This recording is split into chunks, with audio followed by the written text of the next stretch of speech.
জানতে চাই। আচ্ছা, সেটা ঠিক আছে। কিন্তু আমি অত্যন্ত বিনয়ের সাথে মোশাররফ ঠাকুর ভাইকে বলব, সবসময় সকল নারী হলেই সে ভাই-বোন বা বান্ধবী হয় না। কলিগও হয়। হ্যাঁ? এটা আমার আপনার কাছে একটা বলার বিষয় ছিল যে কলিগ হতেই পারে এবং কলিগ যেতেই পারে। সেটা নারী হলে পরে যে এরকমভাবে আমাদের ছকে ফেলতে হবে এটা প্রয়োজনীয় না। এটা আমার একটা পার্সোনালি আপনাকে বিনয়ের সাথে বলা। আর যেটা কথা আপনি বলেছেন সেটা হচ্ছে যে দেখেন আমি খুব স্পষ্টত একটা কথা বলি যে ডক্টর মোহাম্মদ ইউনূস আমাকে পার্সোনালি যদি বলেন, আমরা উনার গ্রামীণ ব্যাংকের বিষয়টা নিয়ে আমাদের পড়াশোনা মানে আমাদের ইসেতে আমরা ২০০০ সাল থেকেই কিন্তু পড়েছি। ব্যাক ইন 2000 এবং এই গ্রামীণ ব্যাংকের মডেল নিয়ে আমাদের অনেক ক্রিটিক্যাল আই আছে, ক্রিটিক্যাল একটা পারসেপশন আছে।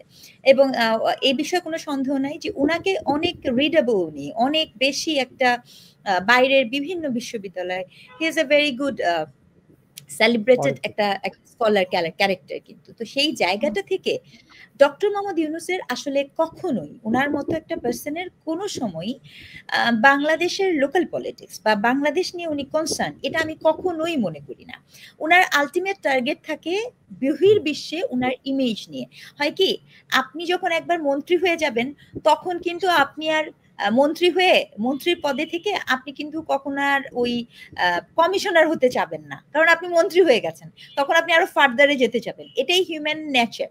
সো উনার যে ব্যাপারটা আমি খুব নিরপেক্ষ একটা জায়গা থেকে যদি উনাকে বিশ্লেষণ করার চেষ্টা করি, উনি very much concern and aware about যে হোয়াট আদার পিপল মানে গ্লোবালি তিনি আর কি কি অ্যাচিভ করতে চান বা করতে পারেন। কারণ উনার সেই সুযোগটা আছে। এবং এই ছকে এই যে একটা দেশের প্রধান উপদেষ্টা হয়ে যাওয়াটা একটা ভীষণ রকমের বড় ভ্যালু অ্যাড করে। কিন্তু এট দ্য সেম টাইম একজন প্রধান উপদেষ্টা হিসেবে আপনি ফেলিওর এই ধরনের কোনো মেসেজ যদি তার কাছে যায় এটা কিন্তু তার ওই ভ্যালু এড না করে উল্টা দিকে যায়। লাকিলি এখন পর্যন্ত যে পরিসর যাচ্ছিল সেই পরিসরে যেটা হচ্ছিল যে উনি কিন্তু নিয়ন্ত্রণ করতে পারছেন না এই বিষয়টা কিন্তু সামনে চলে আসছিল। কিন্তু অবস্থা এমনই ছিল বাংলাদেশের যে ভালনারেবিলিটি ভঙ্গুর দশা আপনি খেয়াল করে দেখবেন আমাদের ওই যে বিনিয়োগ বোর্ড সেখানে উনি যে একটা মেলা করলেন সেখানে বিভিন্ন জনকে নিয়ে আসলেন। তো এই পুরো বিষয়টা কিন্তু যত না বাংলাদেশের ইনভেস্টরদের আগমনের থেকে ছিল বহির্বিশ্বে উনি সেটাকে প্রেজেন্ট করবেন। এটা উনার একটা চাল।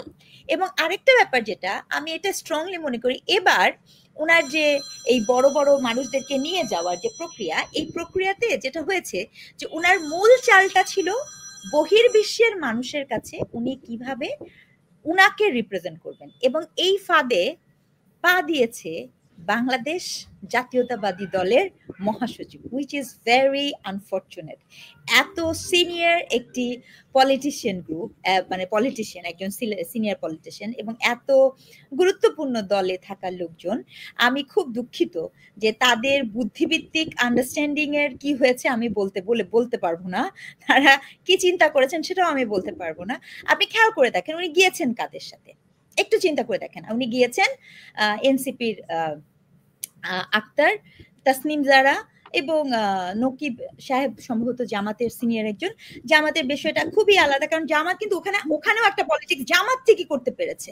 সে ওখানের একটা রিলিজিয়ন ক্যাম্পেইনের সাথে যুক্ত হয়ে গেছে এবং সেটার পলিটিক্স সে কিন্তু করতে পেরেছে। কিন্তু how on earth Mirza Fakhrul Islam আলমগীরের মতো একজন সিনিয়র নেতাকে একজন একটা দলের মহাসচিব বিএনপির মতো মহাসচিব তাকে কিভাবে এই ইসেতে যেতে দেওয়া হয়েছে এটাই আমার কাছে ভীষণ রকমের বিস্ময়কর একটা বিষয় মনে হচ্ছে। এই আমি আমি আই এম ভেরি সরি এই ক্ষেত্রে বিএনপির দূরদর্শিতার অভাব এতটা স্পষ্ট যে বলে বোঝানো যাবে না। Number one.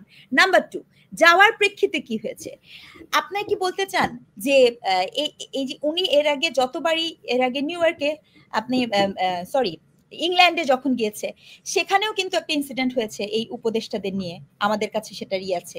তার মানে কি আপনি কি বলতে চান যে নিউ ইয়র্ক জাতিসংঘের এখানে যে যাবে সেখানে যে একটা ইনসিডেন্ট হবে সেই বিষয়টা সম্পর্কে উনি অ্যাওয়ার অফ ছিলেন না এই বা বিএনপির মতো একটি দল অ্যাওয়ার অফ ছিলেন না তাহলে তো আমাদের দুঃখ করা ছাড়া আর কিছুই মানে বলতে হবে না। আমাদের মতো সাধারণ আমজনতা আমরা আমরা যখন এটা অনুধাবন করি এটা কি ওনারা জানতেন না? জানতেন। তারপর ওনারা গেলেন কেন? আচ্ছা আবার যদি আপনি যাবেনই হোয়াট এ শেম আপনি সেখানে ট্যুরিস্ট ভিসা, অর্থাৎ আপনি সেখানে ভিআইপি গেস্ট হিসেবে একই জায়গা থেকে বেরো হতে পারেন না।